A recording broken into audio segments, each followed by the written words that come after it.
찬송하시겠습니다. 161장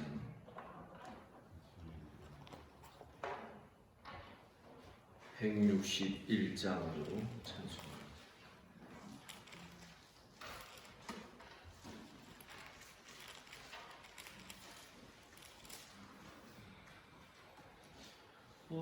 할렐루야 우리 예수 부활 승천하셨네. 세상 사람 찬양하니 바다마다 파도다.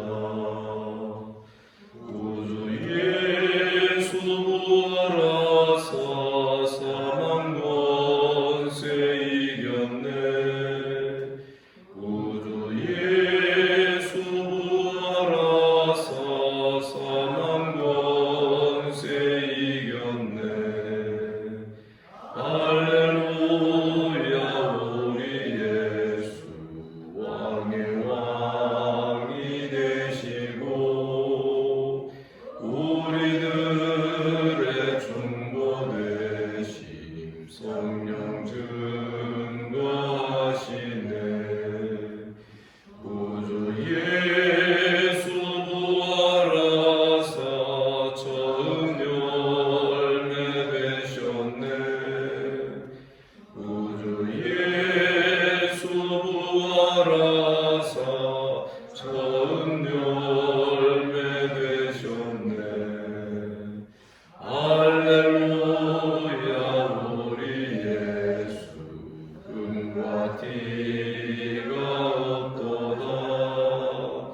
우덕 속에 있는 죄인 주가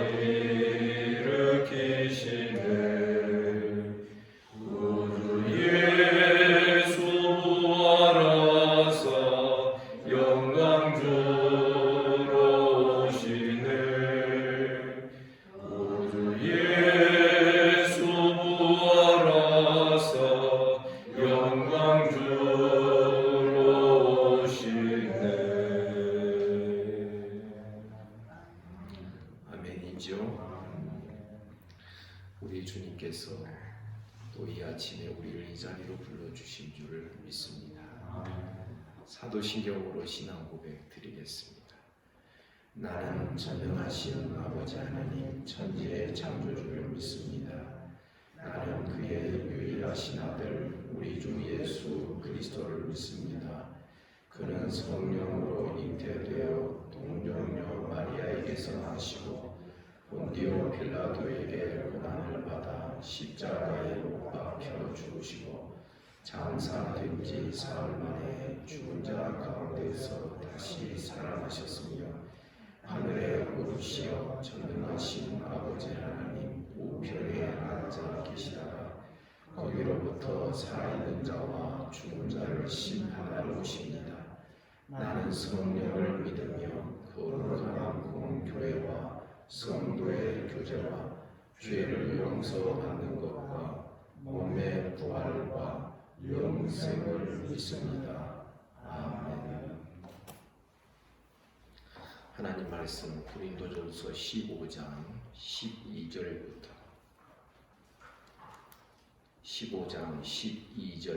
19절까지 교독하겠습니다.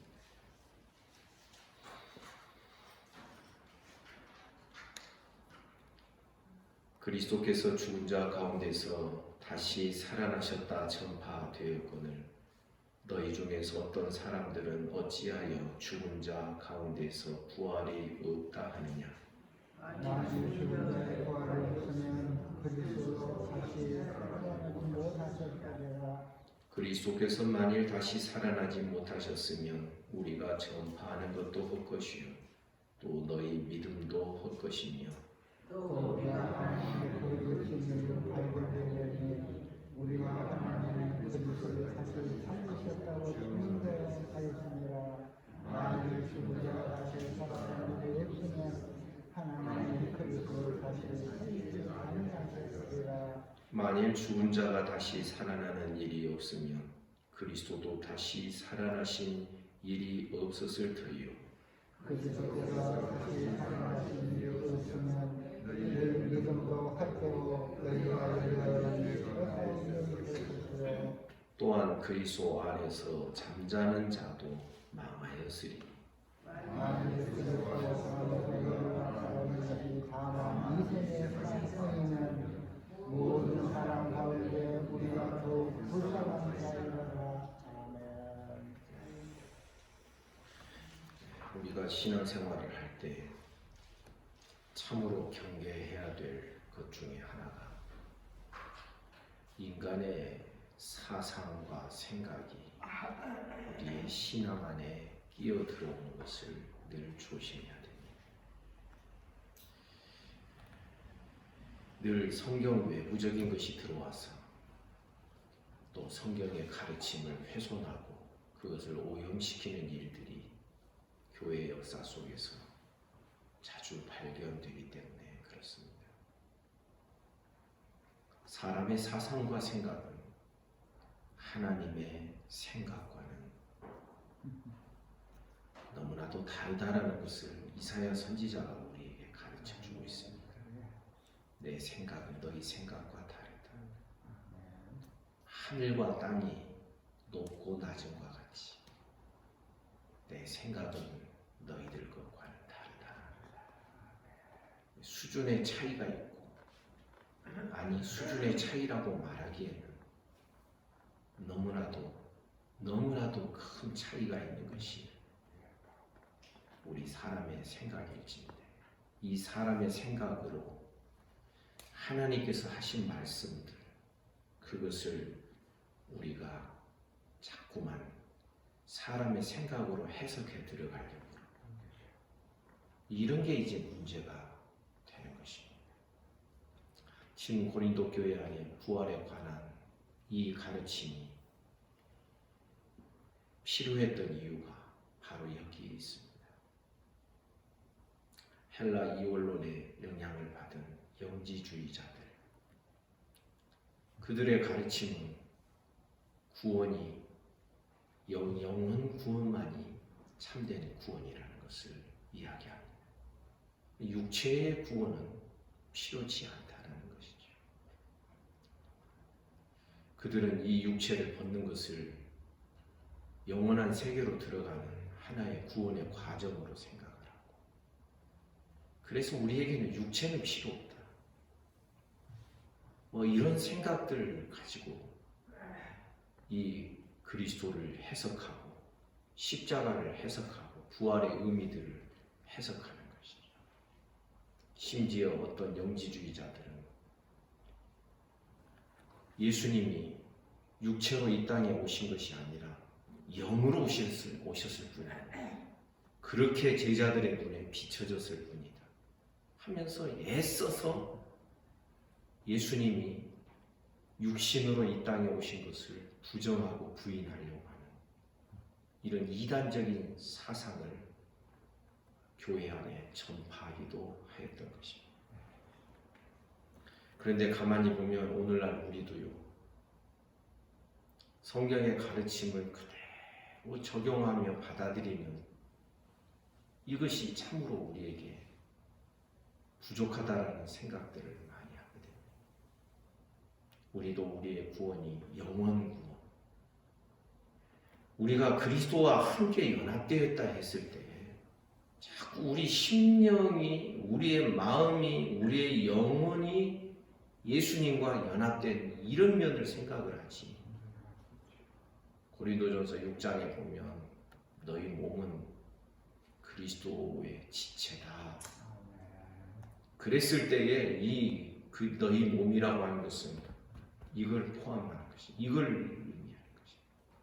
그래서 너희 몸을 창기의 지체로 만들겠느냐. 너희 몸은 이 육신적인 이 몸뚱아리도 너희가 그리스도와 함께 연합되어 있다는 것을 우리에게 가르쳐 주는 것입니다.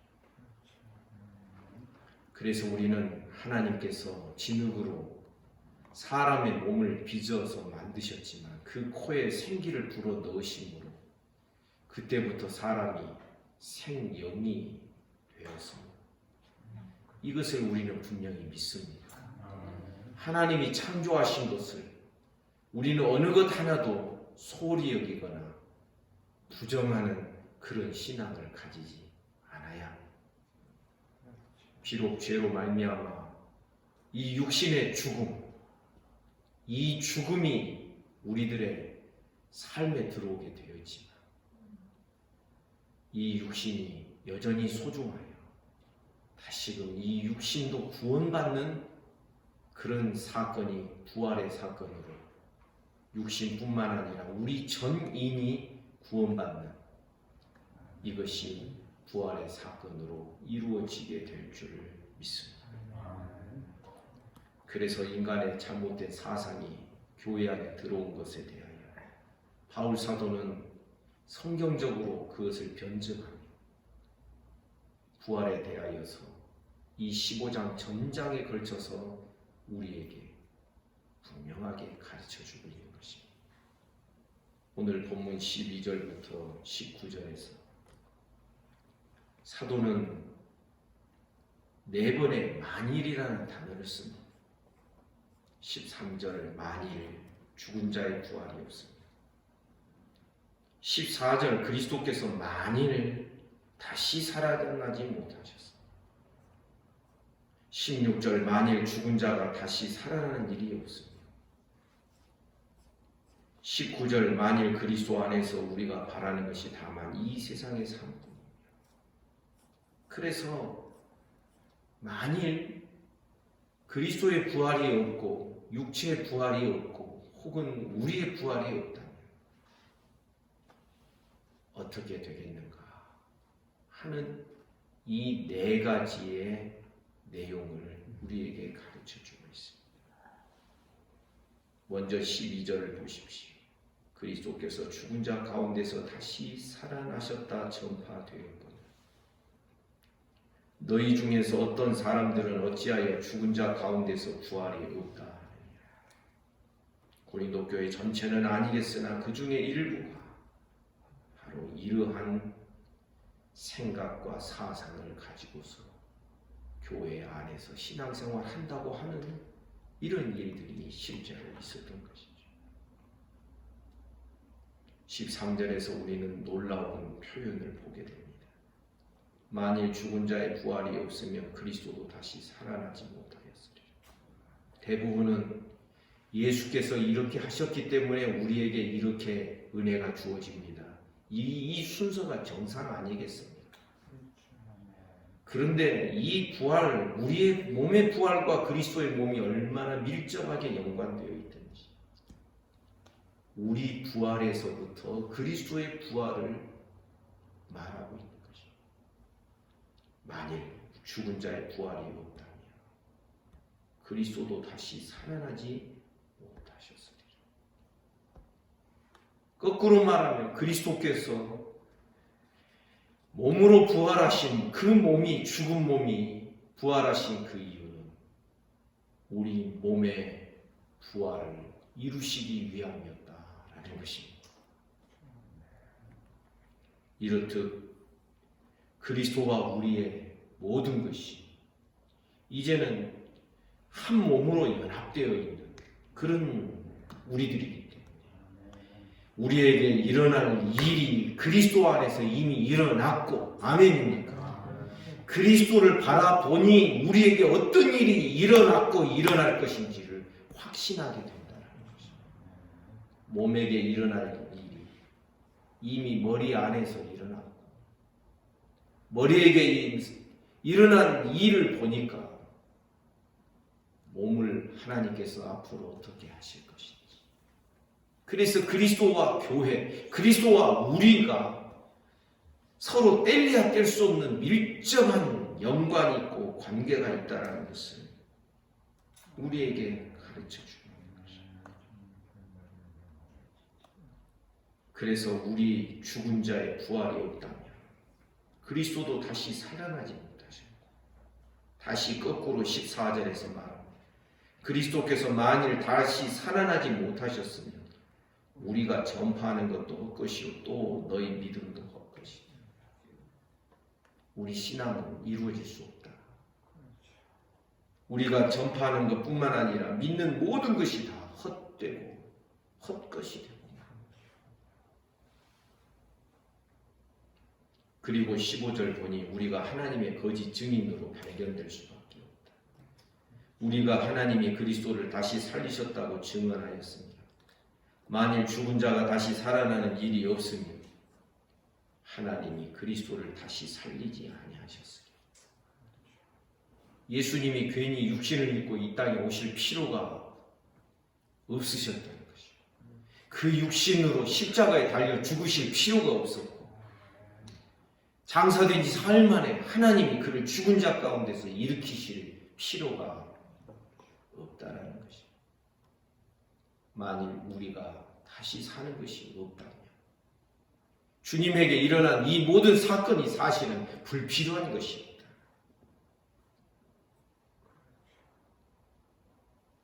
죽은 자가 다시 살아나는 일이 15절에도 만일이 또 나오죠. 그래서 모두 오늘 본문에 보면 5번이 나오게 돼요. 죽은 자가 다시 살아나는 일이 없으면 하나님이 그리스도를 다시 살리지 아니하셨을 것이다. 또 거꾸로 우리로부터 16절에서 시작합니다. 만일 죽은 자가 다시 살아나는 일이 우리에게 없을 것이며 그리스도도 다시 살아나신 일이 없었을 것이요. 그리스도께서 다시 살아나신 일이 없으면 너희의 믿음도 헛것이고 너희가 여전히 죄 가운데 있을 것이다. 주님의 부활하심은 주님이 십자가에 달려 죽으신 그것이 온 세상의 죄, 믿는 자들의 죄를 속할 만한 효력이 충분하다고 하는 하나님 편에서의 입증과 증거가 바로 부활의 사건으로 나타난 것입니다. 그래서 말합니다. 주님의 부활이 없었다면 우리는 여전히 죄 가운데 있었고 우리 믿음도 다 헛것이 됐을 것입니다. 언젠가 제가 모든 비유는 다 부족하다는 전제 하에서 이런 비유를 제가 말씀드린 적이 있습니다. 우리나라 조선 왕조 이야기들 가끔 보면 석고대제라는 게 있습니다. 때로는 왕후가, 때로는 태자가, 혹은 신하가 왕에게 왕의 마음과 심기를 불편하게 하고 죄를 지었습니다. 그 왕에게 있는 그 침소나 대전 앞에서 사흘 밤이나 비를 맞으면서 자리를 깔고 거기서 음식을 전폐하고 엎드리는 것이죠. 무릎을 꿇고. 그런데 왕이 여전히 마음이 안 풀리면, 왕의 마음에 성에 차지 아니하면 모른 척 해버리죠. 그런데 그래, 네가 석고대제를 하냐.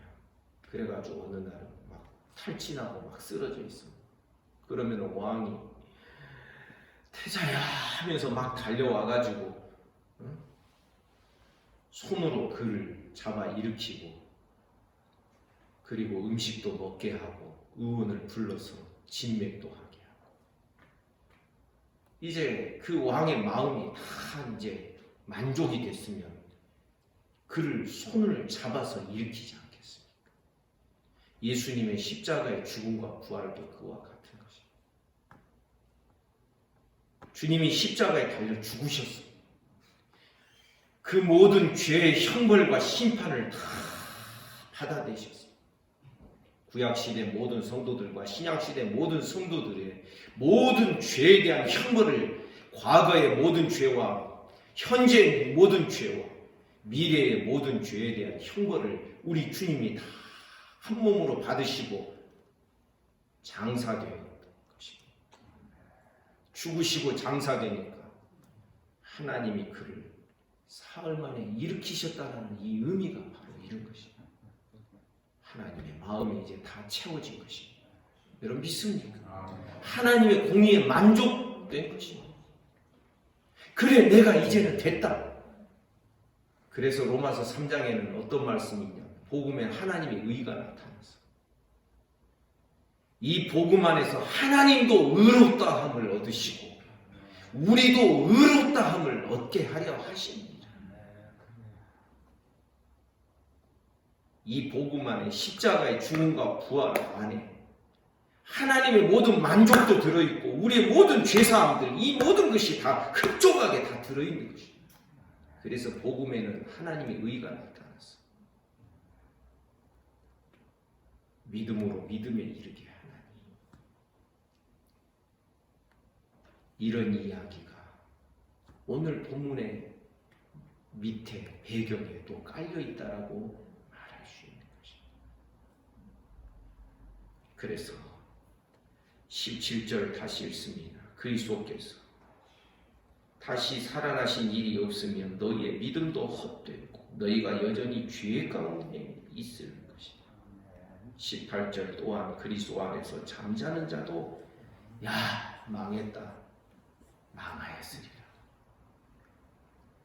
그리스도의 부활이 없었다면 다시 살아나시는 일이 없었다면 그리스도 안에서 그리스도를 믿다가 주님을 믿다가 잠잔 자들 죽은 자들도 망했어요. 망하였다.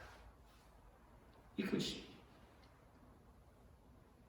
그러면서 부활에 담아져 있는 우리의 신앙이 19절에 다시 이야기합니다.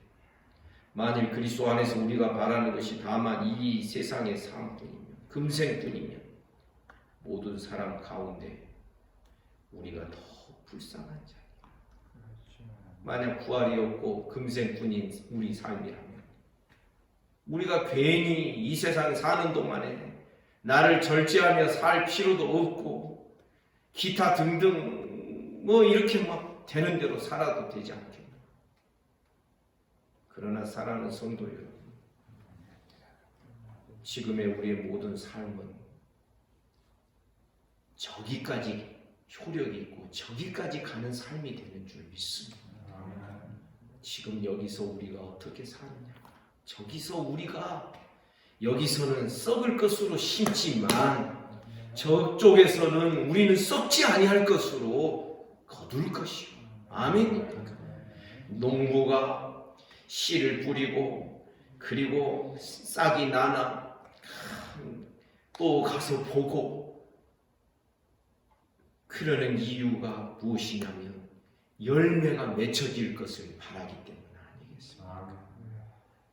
다시 거둘 것을 소망하면서 지금 씨 뿌리고 땀을 흘리며 일을 하고 그랬던 것이 아니겠습니까? 우리도 우리의 모든 구원의 완성을 그리스도 안에서 그리스도께서 다시 오실 때에 우리가 다시 거두어 드리고 우리의 수확을 얻을 것입니다. 이 소망이 있기에 지금도 우리는 다른 사람들이 이해할 수 없는 그런 방식으로 지금 신앙생활하고 이 신앙의 삶을 통하여 지금도 우리는 계속해서 씨를 심고 그것을 키워가고 자라고 이러한 신앙을 지금 배워가고 있는 것입니다. 사랑하는 여러분, 우리의 눈이 우리의 안목이 우리의 발끝만 쳐다보며 사는 자들이 되지 않기를 주님의 이름으로 축복합니다. 우리에게는 분명한 하나님의 갚으시는 내세의 축복이 우리에게는 약속이 됩니다.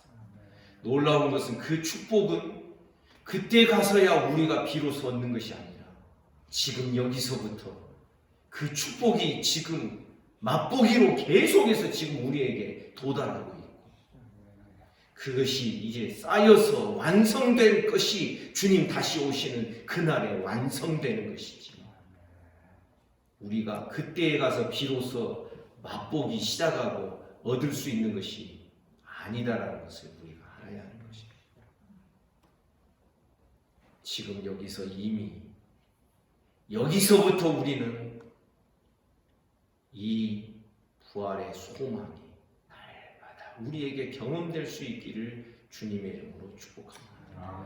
그래서 우리가 주님이 십자가에 달려 죽으신 것처럼 우리도 그리스도와 연합하여 세례를 받았으면 그와 함께 옛사람이 죽는 것을 경험하고, 어디서? 여기서 그리스도와 함께 세례를 받았으면 그의 다시 살아나심과 함께 우리도 새 사람으로 다시 살아날 것이다. 이 십자가의 죽음과 부활이 저쪽에만 효력이 있는 것이 아니라 지금 여기서부터 효력이 있고 효과가 있고 이것이 날마다 우리들의 삶에 적용이 돼요. 부활의 새 생명이 지금 여기서부터 맛보아지는 그런 우리의 실제의 신앙이 되기를 주님의 이름으로 축복합니다. 우리의 바라는 것이 무엇입니까? 골로새서에서 분명히 말씀합니다. 우리의 모든 생명과 모든 축복과 모든 소망 예수 그리스도 안에 감춰져 있다. 아멘입니다. 그래서 주님이 걸어가신 그 길이 우리의 생명의 길이요 축복의 길입니다. 그래서 이 예수 그리스도 안에 이제부터는 우리가 예수를 주로 받았으니 그 안에 뿌리를 내리고 이제는 예수밖에 없는 신앙으로 나아가자. 아멘입니까? 예수 안에서 먹고 마시고 예수 안에서 우리 모든 것을 말할 수 있고 예수 안에서 우리가 모든 것을 경험하고 예수 안에 우리의 모든 소망이 다 들어있고 우리가 이러한 예수님을 섣부르게 수박 거달기 식으로만 알고 있다면 여러분 우리가 경험할 수 있는 이 생명의 은혜 지금 우리가 체험하고 경험할 수 있는 이 생명의 길이 여전히 미흡하고 부족하게 느껴질 수밖에 없을 것입니다. 그러면 어떻게 돼요? 자꾸 다른 것을 첨가시키려고 하지. 인간적인가 세상적인가 이 복음의 타락이 오는 이유 직분의 타락과 복음의 타락 신앙의 타락 교회의 타락이 오는 이유가 순수하게 예수 안에 있는 이것만 가지고 우리가 삶을 살아가지 아니하고 자꾸 다른 걸 도입해서 여기서 섞어치기를 만들어버리는 것입니다. 그러면 복음이 어떻게 됩니까? 점점 희미해져 물타기가 되어버립니다. 그러면 어떻게 돼요? 이 복음의 능력이 그렇게 목숨 걸 만한 것으로 여겨지지 않게 되는 것입니다. 그러면 복음이 느슨해지고 자꾸 다른 것이 더 많이 첨가가 되니 이것이 구약시대 성도들처럼 하나님의 성소 안에 다른 우상적인 것이 같이 만들어지게 되는 그런 과정이 아니고 무엇이겠습니까? 사랑하는 성도 여러분, 우리는 우리 주 예수 그리스도만을 붙들며 예수 안에 감추어져 있는 모든 생명과 축복의 약속들이 어떠한 것인지를 날마다 깊이 뿌리를 내려가며 맛보며 경험하는 우리 모두가 되기를 주님의 이름으로 축복합니다. 그래서 우리의 모든 것이 주님 안에 감추어져 있습니다. 그래서 이제는 우리에게는 예수밖에 없어야 돼요.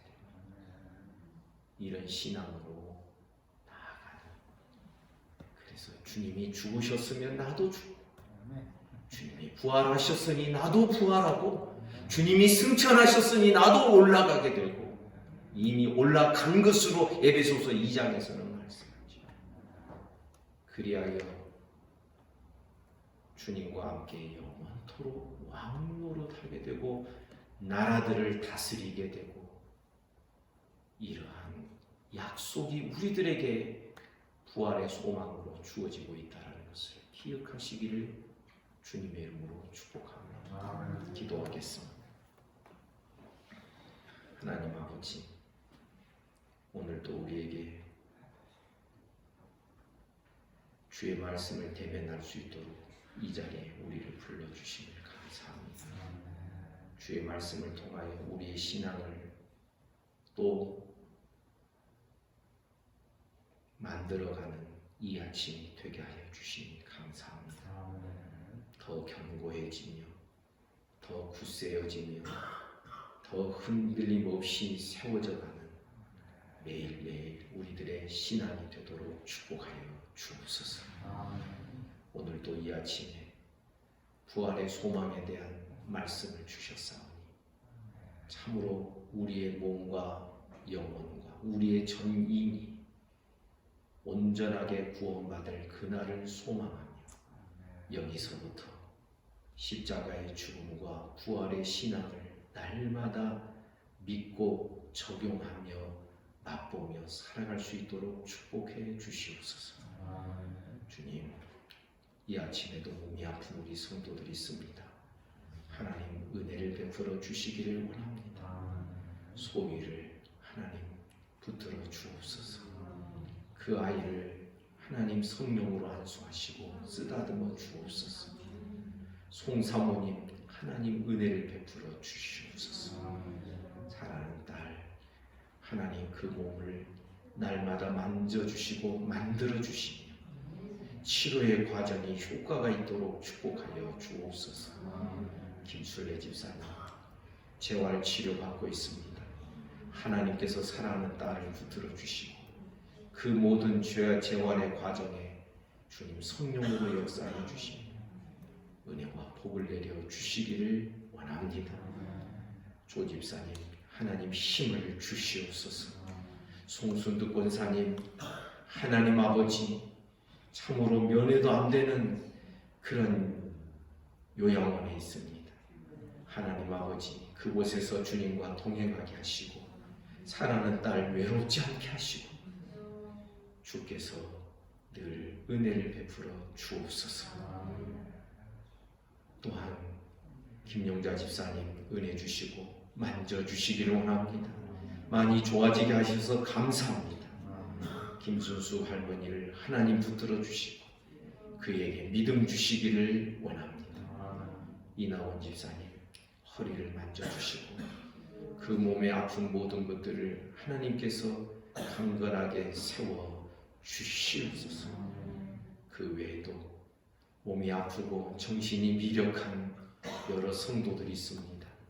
하나님 주님에 대한 기억을 잊어버리지 않도록 잃어버리지 않도록 하나님 정신을 붙들어 주시고 우리의 생각을 정결하게 하여 주시옵소서. 예수 이름으로 명하노니 깨끗함을 받을지어다. 하나님 오늘도 나라와 민족을 지켜 주시옵소서. 한국교회를 불쌍히 여겨 주시옵소서. 북한과 주변의 나라들 이 지구촌에 사는 모든 인생들 주께서 긍휼히 여겨 주시기를 원합니다. 오늘 하루의 모든 삶을 우리 주님께 의탁합니다. 계획된 일과 행하는 일마다 주님과 함께 동행하게 하시고 주 안에서 성령의 인도하심 따라 사는 복된 하루가 되게 하여 주옵소서. 예수님 이름으로 기도하옵나이다. 아멘. 말씀 묵상하시겠습니다.